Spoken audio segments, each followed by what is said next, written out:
Io penso che abbia fatto bene il sindaco Brugnaro e penso anche che questo è proprio il tipico lavoro di squadra, no? Cioè non è che il Presidente della Regione può fare ordinanze per tutto, per la carta per terra perché è il Covid. Cioè, poi la squadra dei sindaci del Veneto, ci siamo incontrati spesso,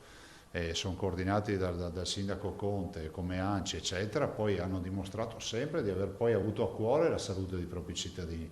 Per cui guardate, non troverete mai una posizione mia contraria a un'ordinanza di un sindaco che fa qualcosa per la tutela della salute dei propri cittadini. Cioè in questo momento non ci sono divagazioni sul tema, sarà un periodo intenso, concentrato,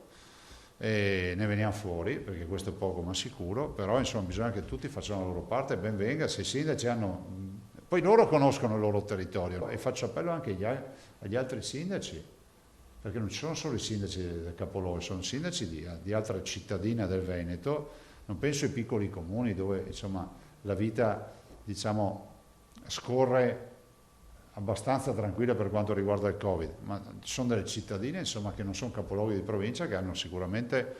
dignità di essere osservate e eventualmente i sindaci interverranno.